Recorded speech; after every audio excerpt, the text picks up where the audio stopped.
Side of the Moon, el lado oscuro de la luna. Hoy queremos hablar del lado oscuro pero del universo, Lucho, el lado oculto del universo al que la comunidad científica ha tratado de llegar durante años, y hoy, gracias al trabajo de una chilena que está residiendo en Australia, al parecer lo vamos a poder descubrir. Hoy nos acompaña de manera telemática la astrónoma chilena Antonia Fernández. Ella es magíster en ciencias, mención astronomía de la Universidad de Chile y actualmente está estudiando en la Universidad en la Universidad Swinburne University of Technology. Está sacando su PhD en astrofísica. Ahí está, Antonia. Dije todo el título para que pudiéramos comprender, ¿cierto?, a lo que te estás dedicando. ¿Cómo estás? Hola, estoy bien, ¿y ustedes?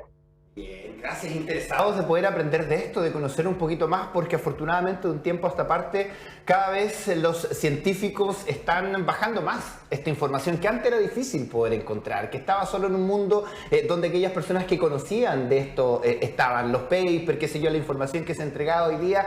Eso afortunadamente ha cambiado y científicas como tú, por ejemplo, nos están bajando esa información a quienes no tenemos mucho conocimiento. Y claro, Cami ponía el ejemplo del lado oscuro de la luna, y uno entiende precisamente porque tiene que ver con el Sol. Y en el caso del universo, por ejemplo, por ahí estaba leyendo, mayormente el universo es oscuro, y ahí la dificultad también de poder investigar y el desafío de los científicos. ¿Qué hablamos cuando decimos el lado oscuro del universo? Bueno, en el caso de mi investigación específicamente, yo estudio algo que se llama el medio circungaláctico. Que el medio circungaláctico es el gas que rodea a las galaxias. Y la razón por la que decimos que es oscuro es porque el medio circungaláctico en verdad es muy difuso y emite muy poca luz, entonces nosotros no lo podemos ver. También cuando hablamos de cosas oscuras en el universo nos podemos referir a la materia oscura o a la energía oscura, que eso es algo que le llama la atención mucho a la gente. En el caso de la materia oscura es una forma que nosotros tenemos de explicar cómo se mueven las galaxias, porque tomando en cuenta las ecuaciones de Newton, que fueron modificadas un poco por Einstein, nosotros tenemos una idea de cómo deberían moverse las galaxias gracias a nuestras ecuaciones, ¿no es cierto? Pero la verdad es que las galaxias no se mueven así en la vida real. Entonces existe la posibilidad de que nuestras ecuaciones estén mal, pero también existe la posibilidad de que haya una gran cantidad de materia que nosotros no podemos ver, y que eso está haciendo que las galaxias se muevan de una manera distinta. Y esa materia que nosotros no podemos ver es lo que nosotros llamamos la materia oscura. A la gente le llama mucho la atención el tema de que sea oscura, porque piensan que es como algo terrorífico, algo que da miedo, pero en verdad se le dice oscura porque no emite luz, porque no interactúa con la luz, por eso es que se llama oscura. Y de ahí no es porque sea algo tenebroso. Investigarlo, Antonia, y esto es bien fascinante. Esto es una investigación que tú lideras hace ya un par de años, entiendo. Esto comenzó en 2018, y para que nos hagamos una idea, entiendo tienes 26 años al día de hoy, ¿no, Antonia? Sí. O sea, ya estamos ante una mujer de 26 años, estudiante todavía de su PhD allá en Australia, ¿cierto?, que está liderando esta revolución de la astronomía, porque hay que decirlo. Y me gustaría preguntarte, para que entendamos entonces lo que esto puede significar para la astronomía a nivel internacional. ¿Cómo se hacían estas investigaciones antes de que llegara justamente tu investigación a la cancha científica? ¿Cómo era que se podía dar con estos datos? Porque entiendo solo se podía acceder a pequeñas partes de información de este círculo circungaláctico. Hoy día, a través de tu investigación, y que se relaciona mucho con los telescopios del norte de Chile, ¿cómo cambió esto el panorama? Sí, exactamente.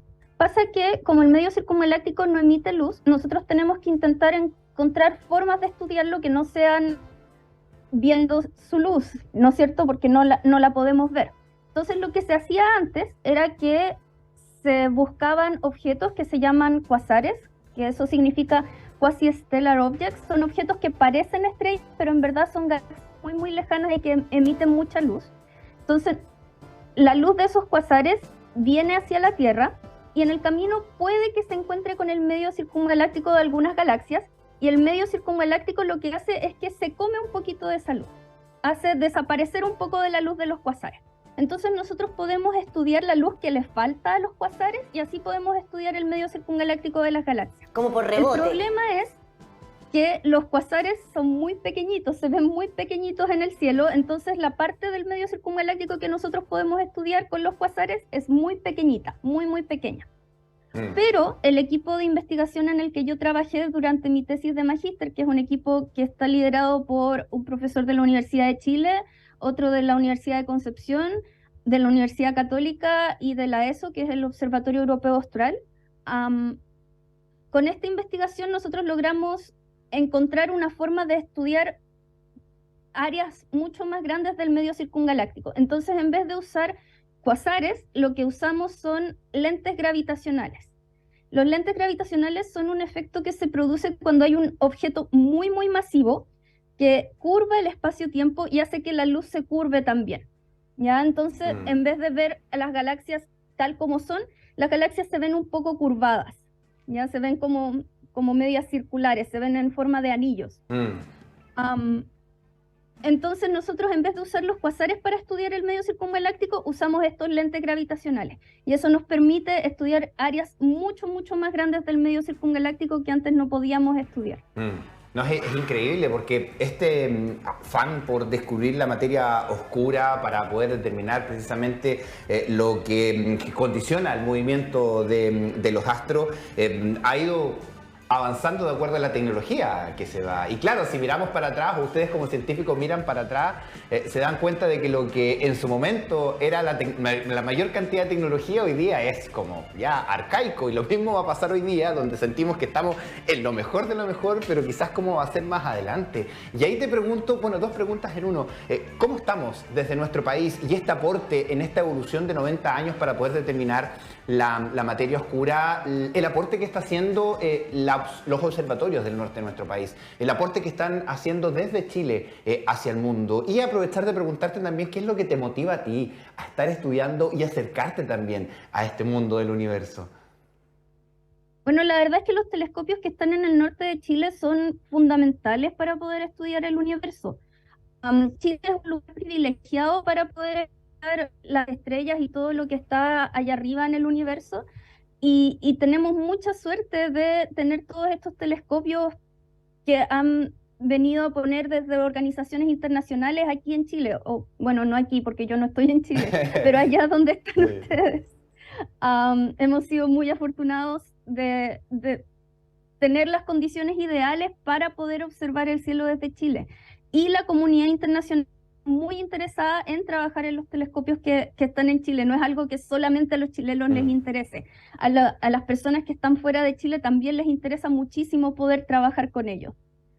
Y personalmente lo que a mí me motiva a estudiar el universo es justamente porque soy una persona muy curiosa y me dan ganas de querer aprender más, ¿no es cierto? Querer conocer más, saber por qué pasan ciertas cosas, por qué el universo se comporta de la forma en que se comporta. Esa es mi principal motivación para querer estudiar el universo. Oye, Antonia, bueno, y en tu caso en particular, de hecho entiendo los datos que obtuvieron en esta investigación, es justamente gracias a lo que está en el norte de nuestro país, ¿cierto? Un instrumento que está en el norte de Chile, que es el Multi-Unit Spectroscopic Explorer. Ahí está, el MUSE. Esa es la abreviación. Cuéntanos un poco, ¿cómo se trabaja con estos elementos? Porque son parte de otro instrumento más grande, que es el Very Large Telescope, que está justamente situado en el norte de nuestro país. Sí, el Very Large Telescope es un telescopio muy, muy grande. De hecho, Very Large Telescope en inglés significa telescopio muy grande. Y está en el norte de nuestro país, está en el Observatorio Paranal. Y este telescopio tiene varios instrumentos, y hay uno en particular con el que yo trabajaba, que era el que ustedes estaban nombrando, que se llama MUSE, el Multi-Unit Spectroscopic Explorer. Y este instrumento, la gracia que tiene es que nos permite estudiar a mucha profundidad muchos tipos de luz al mismo tiempo, que eso es algo que no todos los instrumentos nos permiten, pero gracias a este instrumento podemos estudiar distintos tipos de luz al mismo tiempo, y eso es algo extremadamente útil. MUSE es un instrumento tremendamente requerido por los astrónomos de distintas partes del mundo, y nosotros tuvimos la suerte de poder postular para tener un poco de tiempo con este instrumento, y nos lo dieron y pudimos conseguir datos de él. Sí, y eso es bien interesante como parte del trabajo de los astrónomos, no solo chilenos, sino que a nivel internacional nos han explicado acá y en realidad la comunidad científica en general, ¿no? Para poder acceder a tiempo, en tu caso de telescopio, en el caso de los biólogos marinos, para subirse a los buques, por ejemplo, para poder llegar precisamente a los lugares que necesitan investigar, se tiene que postular, y eso es parte de los desafíos también que tiene la labor que ustedes cumplen. Y ahí, Antonia, bueno, tú estás estudiando al día de hoy en Australia, estás viendo también otras realidades respecto de cómo se desarrolla la ciencia, y me gustaría preguntarte tu perspectiva, ¿no? De los desafíos que tiene Chile, particularmente la comunidad científica desde acá, para poder seguir desarrollando investigaciones como esta. Es que es bien brutal cuando pensamos que tú, con 26 años y haciendo un trabajo, en el fondo, para poder titularte como magíster, es tu tesis de magíster, ya estás entregando este tremendo adelanto para la ciencia. Yo no sé qué va a pasar contigo, mujer, el día de mañana cuando ya salgas derechamente y empieces a hacer tus propias investigaciones. Quizás qué revolución vas a llevar a cabo después, pero en ese caso te vas a encontrar también con los desafíos propios del ejercicio de la profesión, ¿no? Sí, por supuesto. Hay un tema que no pasa solamente en Chile, pasa también en todo el resto del mundo, y es que los científicos no tienen suficiente financiamiento para llevar a cabo sus investigaciones. Existen muy pocos puestos de trabajo comparado con la cantidad de científicos que se preparan para hacer ciencia. Entonces existen muchos científicos que lamentablemente no encuentran trabajo y tienen que trabajar en otro tipo de cosas. Algo que pasa y que es muy común es que, por ejemplo, nosotros nos hacen entrenamientos para aprender ingeniería de software, porque existe la posibilidad de que no encontremos trabajo y tengamos que dedicarnos a trabajar como ingenieros de software. Y eso es algo que lamentablemente no solamente pasa en Chile, pasa en todo el mundo, y que lamentablemente no existe suficiente financiamiento para todos los científicos y muchas veces terminamos trabajando en otro tipo de cosas. Sí, bueno, pasa también en varias otras carreras, pero sin duda en el tema de la ciencia uno esperaría que fuese distinto, porque finalmente son respuestas también para la humanidad, son aplicaciones también para los seres humanos. Sabemos que hay implicancias también que nos van repercutiendo acá, no solamente al entender lo que pasa en un universo, para entenderlo, también eso se puede ir replicando en tecnología, por ejemplo, para hacer ciertas modificaciones también en nuestra sociedad. Y esperemos que muchas de ellas tengan que ver también con poder solucionar todos los problemas climáticos que estamos teniendo. Y claro, yo creo que el problema de cada uno de los países tiene que ver con el porcentaje. Yo sé que algunos dan más porcentaje para la ciencia que otros, y ahí es donde está la discusión precisamente cuál es ese porcentaje. Preguntarte precisamente por eso, para quien nos está viendo también, poder que pueda dimensionar lo que, claro, es maravilloso poder entender lo que pasa con el universo, que es algo inmerso, que no tiene fin finalmente. Pero cómo esas investigaciones o esos resultados también pueden ir repercutiendo en nuestro planeta o en nuestra sociedad. Bueno, en el caso de la astronomía es un poco más difícil porque las cosas que nosotros estudiamos pasan a grandes escalas, no solamente del espacio, sino que también de tiempo. Pero una cosa que es importante de tener en cuenta es que con la astronomía también podemos saber qué es lo que nos va a pasar en el futuro y también de dónde venimos, ¿no es cierto? Podemos aprender de nuestro pasado. Entonces, por ejemplo, gracias a la astronomía sabemos que el Sol va a vivir solamente 10.000 millones de años y que ya va más o menos en la mitad de su vida. Entonces, quizá si en 5.000 millones de años siguen existiendo humanos, entonces vamos a tener que tomar en cuenta de que nuestro Sol eventualmente se va a morir y que quizá vamos a tener que buscar algún otro lugar donde estar. O también existe este tema de que nuestra galaxia y otra galaxia que se llama Andrómeda están acercándose cada vez más y en algún momento van a chocar, y eso también es algo que tenemos que tener en cuenta, que va a pasar eventualmente en nuestro futuro. No sabemos si los seres humanos vamos a seguir aquí, pero de todas maneras sabemos que esas son cosas que van a pasar eventualmente en el universo. Por supuesto. Y Antonia, en tu caso en particular, en esta investigación específicamente, ¿qué es lo que nos podría entregar? ¿Qué información podríamos obtener respecto de lo que pasa con las galaxias en el lado oscuro del universo? Bueno, justamente lo que les comentaba antes de esto de que va a haber una colisión entre la Vía Láctea y esta otra galaxia que se llama Andrómeda, las galaxias interactúan a través de su medio circungaláctico, que es lo que yo estoy estudiando. Entonces, al momento en que las galaxias se empiecen a acercar lo suficiente, el medio circungaláctico de Andrómeda y el medio circungaláctico de la Vía Láctea van a empezar a interactuar, y eso es algo que nosotros tenemos igual que tener en cuenta, y eso es algo que también yo por lo menos estoy trabajando ahora mismo en mi investigación de doctorado, estoy investigando cómo se comporta el medio circungaláctico de las galaxias que se están juntando, que están transformándose en una sola. No, y es tanto el interés por lo de la materia oscura que incluso tienen el 31 de octubre como el Día Internacional de la Materia Oscura. Me imagino que es algo bueno, y que es difícil, nos explicabas, poder estudiar. Por eso lleva más de 90 años tratando de poder vislumbrar un poquito de qué se trata todo esto, porque es muy difícil y es un área que genera mucho interés. En los astrónomos, en los científicos. Cuéntanos un poquito, además de la dificultad, por supuesto, de poder investigarla, ¿por qué es que genera tanto interés el concepto de la materia oscura? Bueno, lo que pasa es que la materia oscura es la forma que nosotros tenemos de explicar este fenómeno de que las galaxias se mueven mal. Nosotros con nuestras ecuaciones podemos calcular más o menos cómo las galaxias deberían moverse, claro, pero no se mueven de esa forma. Entonces existen varias posibilidades. Una de ellas es que nuestras ecuaciones estén mal, cosa que sería devastadora porque tendríamos que cambiar toda la física como la conocemos. O también existe esta posibilidad de que exista la materia oscura y que la materia oscura es la que está explicando, sería la explicación a por qué las galaxias se mueven como se mueven.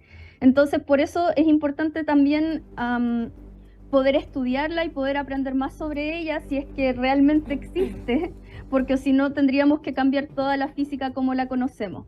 Hace un par de años, más o menos como el 2018, 2017, salió un paper de un astrónomo que había descubierto una galaxia sin materia oscura.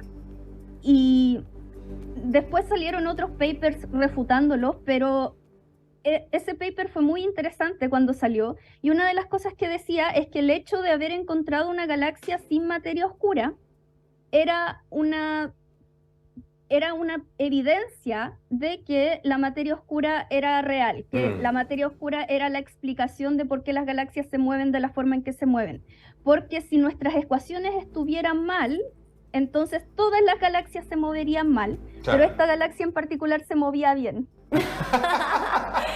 Oye, qué locura. De verdad es bien impresionante, sí, es fascinante cuando empezamos a escuchar todas estas explicaciones respecto a lo que pasa en nuestro universo y particularmente, Antonia, tu trabajo también, yo creo que es tremendamente destacable, un orgullo nada más, y esto es de bien patúa, porque vamos arando, dijo la mosca, arriba el cacho del güey, uno no ha hecho nada, pero igual sentimos ese orgullo, Antonia, de que estés haciendo este trabajo, de que estés preparándote, además formándote todavía más para poder seguir desarrollando conocimiento y aportando a la comunidad científica, no solo chilena, sino que internacional. Así que te mandamos un abrazo enorme que llegue hasta Australia.